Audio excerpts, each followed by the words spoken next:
Most guys think that genetics hold them back from looking aesthetic. The truth, it's not about genetics. It's about training the right muscles specific to you. And if you want the body that turns heads in 2025, these are the exact muscles to focus on. Let's go. So getting into it, the first muscle I want to talk about is the upper chest. Arguably the most aesthetic, attractive muscle all of us look at when you first start out bodybuilding. It's what gives you the separation between your pecs and the separation between your chest and your collarbone. That aesthetic, attractive, beautiful look that at least I was looking for when I started out working out. I was like, I want this look, I want this superhero Ziz type look. So I started going at it on my chest, and I started off with push-ups on the floor. But I eventually moved to dumbbells and benches and bench presses and all that shit. And I realized the best exercise for growing my upper chest is the incline cable chest press.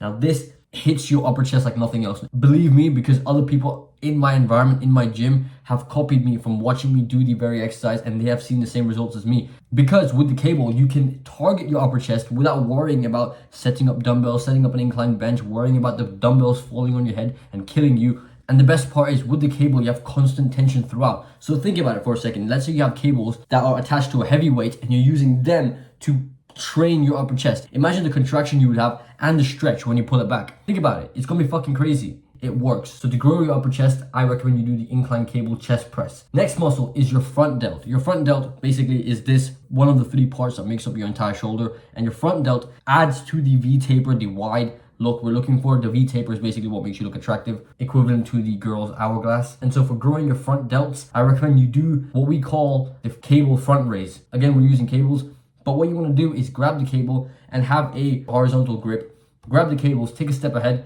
and front raise. Literally raise your arm ahead in front of you to actually activate your front delt. My front delt actually grew massive. This is what we're talking about. My front delt grew massive because of this very exercise, combined with other normal exercises that you should be doing, like shoulder presses and lateral raises, but it doesn't hurt to do one specific exercise for your front delts. The next muscle is one of the other parts of your shoulder, being the rear delt. Now the reason behind the rear delt is that it adds the 3D look to your shoulders. You don't just have big front delts and side delts by doing the normal shoulder exercises, but you also want a defined rear delt. It adds to the entire boulder shoulder look, and the exercise I would recommend for that is the single arm reverse pec deck.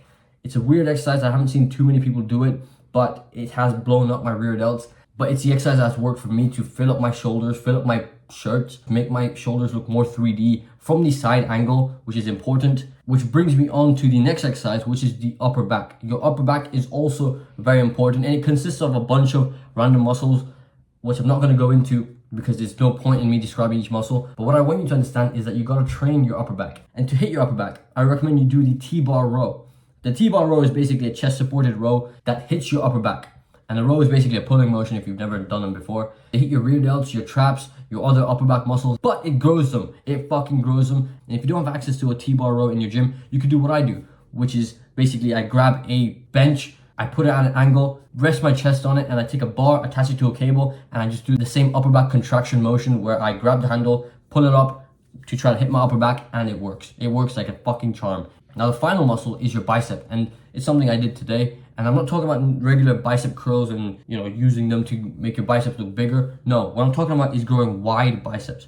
Wide biceps from the front angle. That looks very cool. That looks very aesthetic. I'm still trying to grow mine even further. Of course, having big biceps like this looks cool, but what we also want is wide biceps. So when you do normal bicep exercises like dumbbell curls or cable curls or preacher curls, yes, you will get bigger biceps, but we also want is wider biceps. So for that, I recommend you do the cable curl. Yes, we're using cables again. You're going to be hugging the cable when you start doing these workouts, but that doesn't matter because you're going to look really good. And so the way to do this cable bicep curl is that whatever arm you're training is that you want to grab the handle, take a step forward, and then a step in the direction of the arm you're training. That gives tension. That puts a bit of tension on the side part, the outer part of whatever arm you're training, your bicep, meaning you can actually hit it and grow it and give yourself that wide bicep look that most people don't have. Most people have big biceps, but they kind of fizzle out and get skinny in the front. This is what made the difference for me and my physique. I literally broke down which muscles I want to grow, which ones look good from friends I've met, from people I've met, why their physiques look so good. I was like, oh wow, this guy has wide biceps, this guy has a thick upper chest, this guy has massive front delts. I don't have genetics that contribute to that. Let me find a way to train them myself and hit them harder than they do so that I can beat them. And that's what happened. So If you want to know more, if you want to know my full workout routine and muscles I skipped over, because of course you have your leg muscles as well and other muscles that I did skip over. So if you want a full in-depth breakdown of each muscle, each workout, and my full workout routine to overcome the genetic limitations and blow past people that I know that have better aesthetic genetics than me, click the link below to find out what you're missing to build an aesthetic physique, and I'll catch you in the next video.